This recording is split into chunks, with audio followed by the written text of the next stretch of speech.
तौकीर जी कह रहे हैं, मतलब प्रथम चरण में तो चुनाव का दावा 15 साल जी। रमन सिंह के कुशासन को भी छत्तीसगढ़ की जनता ने भोगा है। प्रथम चरण की आपने बात कही, प्रथम चरण में उन 20 सीटों में चुनाव था जहां पर 19 जगह जो है कांग्रेस को सफलता मिली, 17 जगह पहले जीते थे और दंतेवाड़ा और खैरागढ़ जो है वो उपचुनाव में कांग्रेस जीती। तो यह सर्वविदित है और भारतीय जनता पार्टी के कुशासन, वादा खिलाफी और भ्रष्टाचार को भी प्रदेश की जनता जान रही है। और देखिए कविता जी, ये किस कदर जो है इनका चरित्र असंवैधानिक हो चुका है।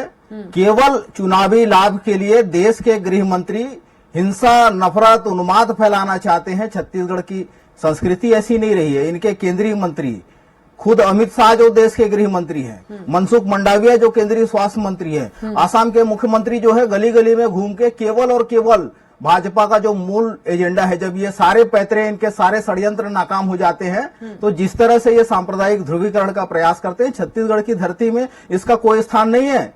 ये कबीरदास के अनुयायी यहाँ पर रहते हैं, गुरु घासीदास को मानने वाले लोग यहाँ पर रहते हैं। जिस तरह से छत्तीसगढ़ की संस्कृति रही है, भारतीय जनता पार्टी का षड्यंत्र यहाँ किसी भी रूप में सफल नहीं होगा, पहले भी नहीं हुआ है और आगे भी नहीं हुआ होगा। 2018 में इसी भूमि पर छत्तीसगढ़ में अमित शाह ने 65+ का टारगेट दिया था भाजपा को। क्या हुआ उस वादे का? 15 जीते थे, आज 13 विधायक कुल बचे हैं। 57 लाख मिस्ड कॉल कार्यकर्ता होने का दावा किए थे, तो अब तो भाजपा का कार्यकर्ता भी भाजपा को वोट नहीं देता। 41 लाख वोट मिले थे। और इस चुनाव में कविता जी दावा है कि जिस तरह से पिछले 5 साल में भूपेश बघेल सरकार ने किसानों के लिए काम किया, महिलाओं की समृद्धि के लिए काम किया, गौसेवा की, गोपालकों का उद्धार हुआ, गोबर खरीदी 2 रुपया 4 रुपए लीटर में गौमूत्र खरीदी हो रही है, जो 14 लाख वनोपज संग्राहक हैं, जिसके संग्रहण में 300 गुना की वृद्धि हुई है। पूरे देश के कुल संग्रहण का 73% केवल छत्तीसगढ़ में हो रहे हैं। न केवल क्वांटिटी बल्कि 2500 रुपए प्रति मानक बोरा का जो तेंदुपत्ता है 4000 में खरीदी हुई। हमारे वादे से ज्यादा किसानों को मिला। जो कर्ज माफी का हमने वादा किया था, आज राहुल जी ने सभा में कहा कि जिस तरह से भूपेश सरकार का पहला फैसला छत्तीसगढ़ की बहुसंख्यक आबादी, यहाँ के अन्नदाताओं के पक्ष में कर्ज माफी का रहा, अगली सरकार में भी कांग्रेस का पहला फैसला किसानों की कर्ज माफी के रूप में होगा।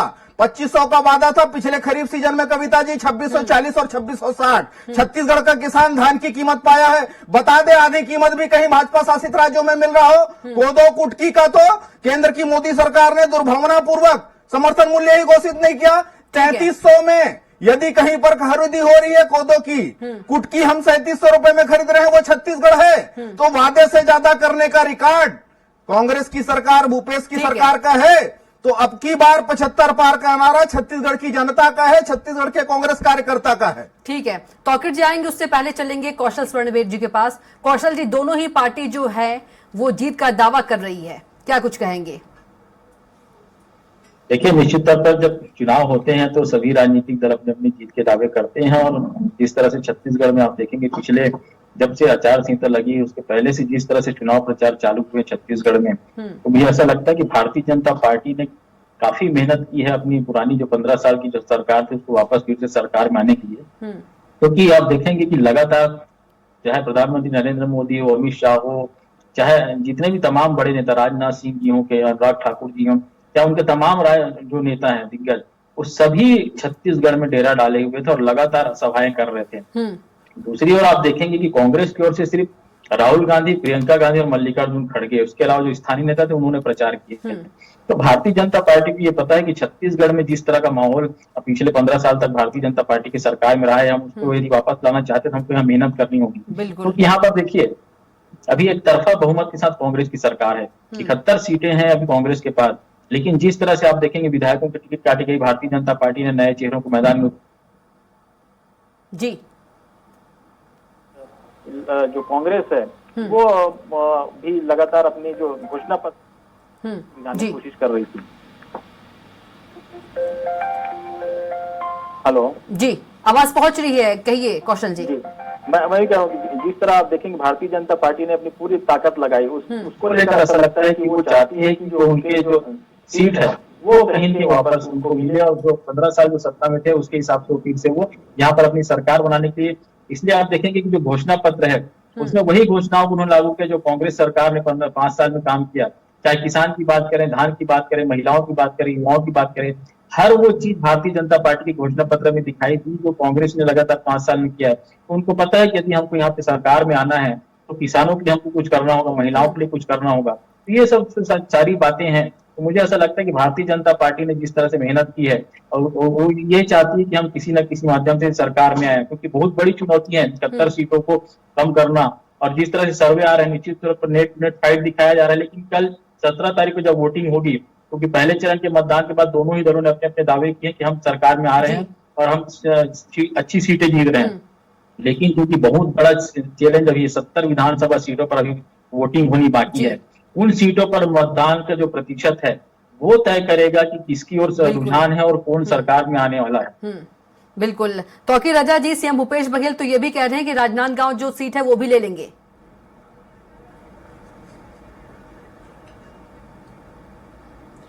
देखिए, ये तो बचकानी बातें करने की आदत हो गई है भूपेश बघेल जी को। क्या है, पोगी गेम खेलते रहते हैं ना मोबाइल में, इसलिए उस टाइप से बयान देते रहते हैं। उसी प्रकार से सीएम के लिए ऐसे शब्द कह रहे हैं आप तौकीर रजा जी, नंगे शब्दों से प्रयोग करते हैं कि कुत्ते।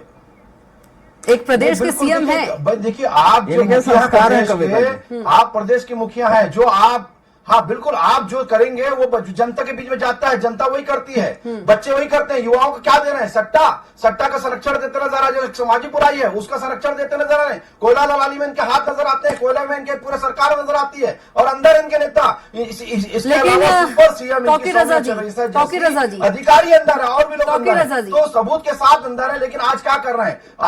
तौकीर रजा जी, सीएम भूपेश बघेल तो ये कह रहे हैं महादेव सट्टा ऐप को लेकर कि उसके मालिक से बीजेपी का साठगांठ हो गया है।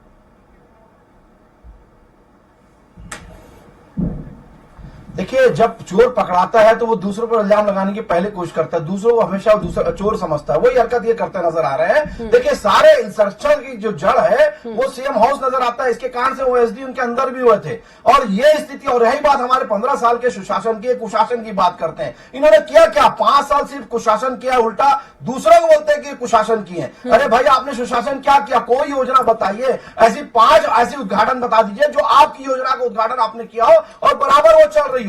देखिए, आप धान की बात करते हैं, धान के बोनस की बात करते हैं, तो अगर 2003 के पहले देखें तो धान का बोनस भारतीय जनता पार्टी ने बढ़ाया, 550 रुपए समर्थन मूल्य था। और आज देखिए 2014 तक अगर देखिए केंद्र भाजपा की कांग्रेस सरकार रही तो उन्होंने क्या किया? मात्र 900 तक समर्थन मूल्य दिया था। आज हमारी भारतीय जनता पार्टी की जो सरकार है, माननीय मोदी जी, तो 2185 रुपए दे रहे, लगभग 2200 रुपए के आसपास। ये कम नहीं होता। और आप देख क्या रहे हो? 300-400 रुपए देने के बाद बोलते हो कि हम समर्थन मूल्य बढ़ाए, हम समर्थन मूल्य दे रहे हैं। ये कुछ नहीं दे रहे, सिर्फ झूठा दिखावा, झूठा आडंबर दे रहे हैं। और बल्कि हमारे घोषणा पत्र में आज की बात है तो हमने 31 रुपए दे रहे हैं, इनसे ज्यादा इनका 6400 रुपए होता है, हम 1100 रुपए उनसे ज्यादा, 65,100 रुपए होता है, इनका 64,000 रुपए होता है, तो हम उनसे ज्यादा देते नजर आ रहे हैं। हर योजना हमारी बेहतर है। आज इनको उसी से घबराकर महिलाओं के लिए जो हमने योजना करी थी 12,000 रुपए सालाना, वो उससे घबराकर तो आज ये लक्ष्मी पूजा के दिन ये घोषणा करने की कोशिश करते हैं। घोषणा पत्र निकल गया, उसके बाद इनको घोषणा पत्र की आवश्यकता क्यों आन पड़ी?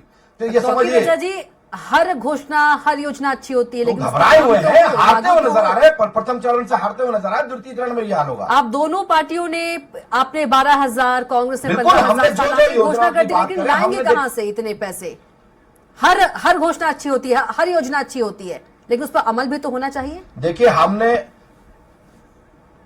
देखिए अगर आप बात करें तो 2004 से 2014 तक लगभग इनकी सरकार रही केंद्र में। इन्होंने हमको सिर्फ 77,000 करोड़ रुपए दिए थे और हमने क्या करा?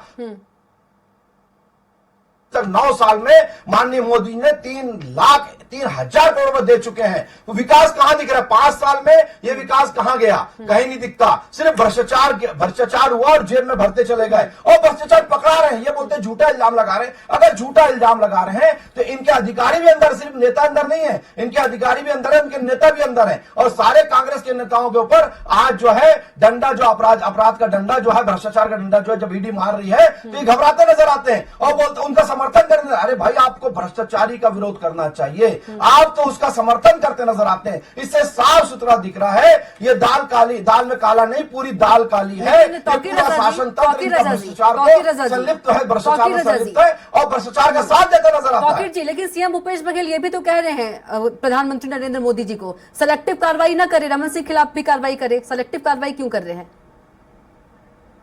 भूपेश बघेल जी का ही कहना है।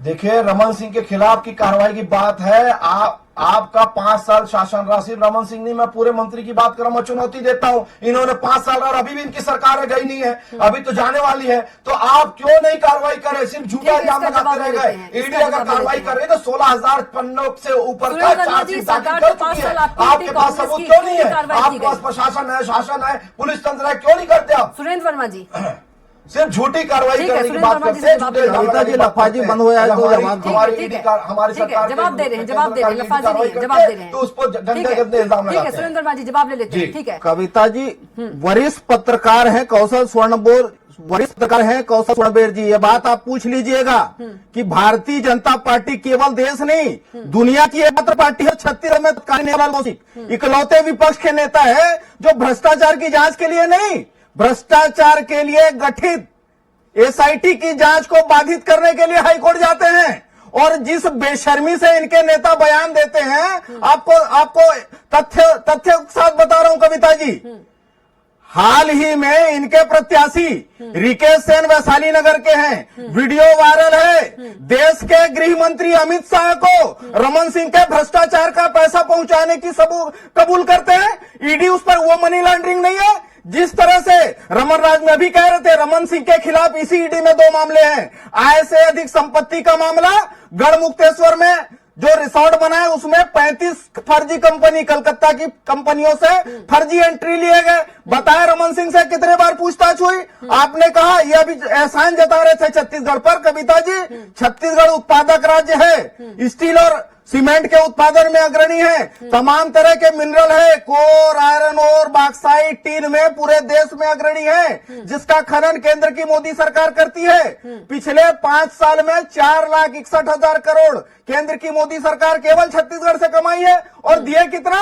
1/3 से भी कम, 1,37,000 करोड़। तो ये भाजपाई छत्तीसगढ़ पर एहसान जताना छोड़ दे। दूसरी बात, यूपीए के मनमोहन सिंह के सरकार में धान का समर्थन मूल्य 134%, कान खोल के सुन ले भाजपाई, 134% बढ़ा। और वही केंद्र की मोदी सरकार जिसने स्वामीनाथन कमेटी की आयोग लागू करने की बात कही थी, C2 फार्मूले के अनुसार 50% लाभ की बात कही थी, आय 2022 तक किसानों की दोगुने करने की बात कही थी। जब किसान आंदोलन हुए तो टीवी पे आके देश के प्रधानमंत्री ने कहा था एमएसपी की कानूनी गारंटी बनेगी। उन्होंने 10 साल में आधे से भी कम यूपीए के तुलना में, कविता जी, यूपीए में जहां 134% धान का एमएसपी बढ़ा था, मोदी सरकार में 10वीं बार मिला के कुल केवल 64%।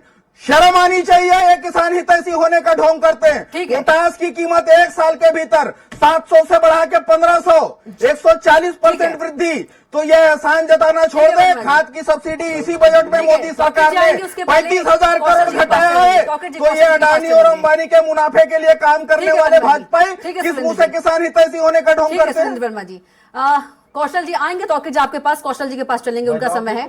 कौशल जी, महादेव सट्टा ऐप का जो मामला है, प्रधानमंत्री से लेकर गृह मंत्री अमित शाह, जो बड़े नेता थे दिग्गज, हर लोगों ने इसका जो वहां पर इसकी जो बात की है, क्या इसका चुनाव में असर पड़ेगा? देखिए कविता जी, मुझे ऐसा लगता है कि छत्तीसगढ़ में जो स्थानीय मुद्दे हैं उस पर जनता का पूरा फोकस है, क्योंकि आप देखते हैं कि जब चुनाव आते हैं तो करप्शन के आरोप लगातार हर राजनीतिक दलों पर लगते हैं, चाहे कांग्रेस की सरकार रही हो चाहे भारतीय जनता पार्टी की सरकार रही हो। जब भाजपा की सरकार थी तो 36,000 करोड़ का नान घोटाला, बहुत सारे तमाम प्रकार के घोटाले लगे थे। अभी चूंकि कांग्रेस की सरकार है तो महादेव के माध्यम से जो सट्टे के पैसे को लेकर जो बात हो रही है उसके घोटाले लगे। लेकिन मुझे ऐसा लगता है कि पब्लिक को इससे बहुत ज्यादा प्रभाव नहीं पड़ता। कारण यह है कि उनको ये पता होता है कि चुनाव के समय यदि इस तरह की कोई चीजें आती हैं, क्योंकि आज का जो मतदाता है वो बहुत जागरूक और बुद्धिजीवी हो चुका है, तो उसको ये पता है कि इस तरह की जो चीजें आती है वो चुनाव के समय इसलिए लाया जाता है कि हम किसी की छवि खराब कर सके और किसी जो वोट है उसको थोड़ा हम इधर से उधर कर सके। लेकिन जिस तरह की बातें सामने आती है, जो स्थानीय मतदाता है वो जानता है कि कौन सी पार्टी का जो नेता है वो उनके लिए काम करेगा, उनके हित के लिए कौन काम करेगा, उनके बच्चों की शिक्षा के लिए कौन काम करेगा, उनके परिवार के जो स्वास्थ्य है उनके लिए कौन काम करेगा। तो जो स्थानीय मुद्दे हैं, जो स्वास्थ्य है, शिक्षा है और जो बेसिक चीजें हैं, बेसिक नीड्स है लोगों की, उन पर ज्यादा फोकस रहता है। और खासकर छत्तीसगढ़ जिस तरह का प्रदेश है, मुझे ऐसा लगता है कि करप्शन को लेकर यहाँ पर बहुत ज्यादा प्रभाव नहीं पड़ता है और आने वाले चुनाव में भी मुझे लगता है कि इसका कोई ज्यादा प्रभाव नहीं पड़ेगा। लेकिन आप देखेंगे यदि करप्शन के चार्जेस के प्रभाव पड़ते तो भारतीय जनता पार्टी को धान की कीमत की घोषणा बढ़ाकर नहीं करनी पड़ती, क्विंटल 21 क्विंटल खरीदने की बात नहीं करनी पड़ती, महिलाओं को 12,000 रुपए साल में देने की बात नहीं करनी पड़ती है यदि करप्शन से आपको चुनाव जीत सकते तो जिस तरह की बातें हैं, मुझे लगता है कि घोषणा पत्र लाया ही इसलिए जाता है कि हम लोगों को जो लोक लुभावन वादे हैं, जो उनसे जुड़ी हुई चीजें हैं, गैस सिलेंडर आप देख रहे हैं 500 रुपए में देने की बात कही जा रही है, तो जिस तरह की जो चीजें आ रही है, मुझे ऐसा लगता है कि जो स्थानीय मुद्दे हैं, जो लोगों को जो सीधे प्रभावित करती है, जो डायरेक्ट बेनिफिट स्कीम है जिससे लोगों का हित जुड़ा है, ऐसी चीजें ज्यादा प्रभावित होती है। और छत्तीसगढ़ में मुझे लगता है करप्शन का जो मामला है बहुत ज्यादा हावी नहीं रहने वाला है। परसों वोटिंग के बाद ये भी समझ में आ जाएगा कि वोटिंग का जो रुझान है वो किसकी ओर जा रहा है और जो करप्शन को लेकर जो चार्जेस लगाए गए थे कांग्रेस में, उसका कितना असर भारतीय जनता पार्टी को कितना फायदा मिलता हुआ दिखेगा। ठीक है, तौकीर जी अब आप कहिए।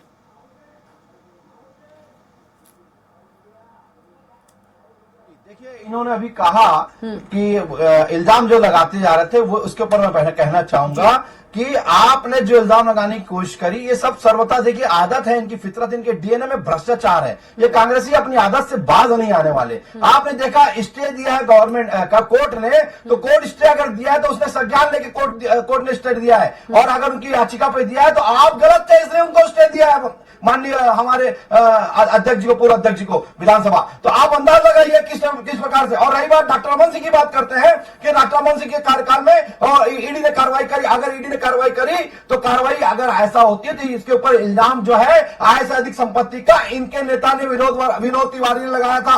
क्या हुआ? वो भी कोर्ट में मामला रद्द हो गया। देखिए किस प्रकार से झूठा आडंबर पेश करते हैं महाभ्रष्टाचारी, अपनी आदत नहीं बताते। अरे डीएमएफ घोटाला तो आपके पूर्व अध्यक्ष बरकाम जी ने लगाया था, उसको तो साबित नहीं कर पाए, उसको किनारे लगा दिए। आपने जो घोटाला जो साबित हुआ है वो दिख रहा है और एक एक का घोटाला जो है सामने नजर आता है। आप कुछ नहीं कर सकते, आप घबराए हुए इसी कारण से ये सारी चीजें पेश करते नजर आते हैं। रही बात किसान की, आज किसान सम्मान निधि के रूप में माननीय मोदी जी ने वहां से केंद्र से दे रहे हैं डायरेक्ट उनके अकाउंट में। ये तो हर जगह भ्रष्टाचार करते नजर आते हैं। आप बताइए ऐसी कौन सी योजना जिसमें ये भ्रष्टाचार नहीं करते? हर जगह कमीशन खोरी, हर जगह भ्रष्टाचारी, सिर्फ वही नजर आता है। अगर नहीं तो आज ईडी कार्रवाई कर रही है तो ये उसको समर्थन देते नजर आते हैं, भ्रष्टाचारियों को घेरते लेकिन नजर आते हैं। तौकीर जी, इसी कारण से ये जनता उखाड़ फेंकने को तैयार है। लेकिन कांग्रेस, कौशल जी, मैं अभी 20 दिनों के तौकीर जी, आप ईडी के सपोर्ट की बात कर रहे हैं कि जो कांग्रेस ईडी का सपोर्ट करती है। कांग्रेस यही कहती है जहां जहां बीजेपी की सरकार है वहां ईडी क्यों नहीं कार्रवाई करती है, जहां कांग्रेस सरकार है वहीं पर क्यों कार्रवाई करती है, ये सवाल उठाते हैं। एक आध राज्य में भी कार्रवाई की जहां बीजेपी है, भ्रष्टाचार नहीं इसलिए कार्रवाई नहीं करती, इनका महाभ्रष्टाचार साबित हो रहा है। ये तो कांग्रेस जहां बीजेपी शासित राज्य है वहां पर भ्रष्टाचार नहीं है, जहां कांग्रेस सरकार है वहां पर भ्रष्टाचार है। आप लोग सपोर्ट कीजिए ईडी का। सुरेंद्र वर्मा जी, बिल्कुल महाभ्रष्टाचार है, आप देखिए। ठीक है समय का भाव है, ठीक है तौकीर जी, बंद हो जाए तो इनकी लफाजी बंद हो जाए तो जवाब सुन लेते हैं जी। कविता जी आप जी कविता जी, आपने भी देखा कि जब तक उद्धव की सरकार थी ईडी का डेरा था महाराष्ट्र, और जैसे ही एकनाथ जो भ्रष्टाचारी थे ईडी के रिकॉर्ड में, एकनाथ सहित 21 विधायकों पर एफआईआर था, और जब भाजपा के साथ खड़े हुए बंद, भोपाल की सभा में देश के प्रधानमंत्री अजीत पवार को सबसे बड़ा भ्रष्टाचारी बताते हैं और एक हफ्ते के भीतर वो भाजपा के सहयोगी बनते हैं। जांच बंद। अभी हेमंत बिस्वा शर्मा छत्तीसगढ़ में गली गली में घूम रहे हैं, शारदा चिट फंड घोटाले के आरोपी थे, भाजपा के सहयोगी बनते ही सारे पाप धुल गए। तो भाजपा तो वॉशिंग मशीन हो चुकी है, और ये किस मुंह से बात करेंगे? भाजपा का नेता बृजमोहन अग्रवाल, ऐसा बात नहीं होगी कविता जी, ऐसा बात नहीं होगी। ईडी ने 5 करोड़ जिस गाड़ी से पकड़ा, तौकीर जी बदतमीजी बंद कर दीजिए। देखिए मर्यादा में रहिए, मर्यादा में रहिए, बदतमीजी बंद कर दीजिए, ऐसा बात नहीं होगी। परिवार बाहर है, आप अंदाज लगाइए। मैंने आपका नाम नहीं लिया तौकीर जी, तौकीर जी आपका नाम क्या हो रहा है? आप चलेगा डिबेट, ऐसा चलेगा डिबेट, तौकीर जी ऐसा चलेगा डिबेट, ऐसा चलेगा डिबेट। जी अरे जवाब दे रहा हूँ। तौकीर जी मैंने आपसे जवाब मांगा क्या? तौकीर जी मैंने आपसे जवाब मांगा? किसकी बारी है? चिल्ला कौन रहा है? ऐसे करेंगे? मैंने आपसे ठीक है, ठीक है, अपनी जल्दी से। आवाज को आप नीचे करिए। सुरेंद्र वर्मा जी जल्दी से, क्योंकि समय का मामला है। कौशल जी के पास जाएंगे, कौशल जी के पास। ये क्या तमाशा चल रहा है कविता जी? ये क्या तमाशा चल रहा है? तौकीर रजा ये झूठ और लफाजी सुनने बैठे हैं आप इनके। सुरेंद्र वर्मा जी, सुरेंद्र वर्मा जी, देखिए सुरेंद्र वर्मा जी, सुरेंद्र वर्मा जी शांत रहिए, मैं बात कर रही हूँ। तौकीर रजा जी, सीएम भूपेश बघेल तो ये भी कह रहे हैं कि जो भी मोदी के पूरी जिम्मेदारी से भूल जाते हैं। पूरी जिम्मेदारी अब बीच में ये ना बोले। मेरी बारी है कविता जी, गलत तौकीर बात। रजा जी सुन लीजिए, तौकीर रजा जी, समय हो गया है, समय हो गया है। कविता जी, किसकी बारी है? कौशल जी लास्ट कमेंट, कौशल जी, कौशल जी लास्ट आप कमेंट, देखें, कौशल जी लास्ट कमेंट। ये बदतमीजी से मैंने बताया कविता जी का आपका नियंत्रण नहीं है। ये झूठ और लफाजी करके ब्रिजमोहन अग्रवाल की गाड़ी से लास्ट कमेंट पकड़ी है ईडी ने। कौशल जी लास्ट कमेंट। बताती है। तौकीर रजा जी, ये सांप्रदायिक स्लीपर सेल बदतमीजी करके, ये बदतमीजी करके, ये बदतमीजी करने डिबेट कर रहे हैं। सुरेंद्र वर्मा जी, ये सांप्रदायिक स्लीपर सेल इनके पास विषय नहीं है। तौकीर रजा जी, वरिष्ठ पत्रकार भी मौजूद है आप लोगों के पास। चीजें हैं, लोग तौकीर रजा जी, वरिष्ठ पत्रकार भी मौजूद है। दोनों आप दोनों रुक जाइए जल्दी से। कौशल जी, कौशल जी, निश्चित तौर पर कविता जी लगातार 7 सभाएं भारतीय जनता पार्टी के बड़े नेताओं के, कांग्रेस की भी 2 बड़ी सभाएं राहुल गांधी ने ली है। दोनों ही घोषणा पत्र में लोक लुभावन वादे हैं, लेकिन जनता के बीच जो जनप्रतिनिधि है वो इसको किस तरह लेके पहुंचेंगे और जनता किसकी ओर जाएगी, ये तो 3 दिसंबर को ही पता चलेगा कि किसकी सरकार छत्तीसगढ़ बिल्कुल, में बनने क्योंकि जा रही असली ताकत जो होती है वो जनता होती है। ठीक है, आप तीनों का बहुत बहुत शुक्रिया चर्चा में आने के लिए। सुरेंद्र वर्मा जी आपका भी, तौकीर रजा जी आपका भी, कौशल स्वर्ण जी आपका भी। तो दिग्गज जो है, दिग्गजों ने पूरी ताकत झोंक दी है, लेकिन जो असली ताकत होती है वो जनता होती है और 3 दिसंबर को जनता जो है अपनी असली ताकत दिखाएगी। तो बात छत्तीसगढ़ की में इतना ही। आप देखते रहिए स्वराज एक्सप्रेस। नमस्कार।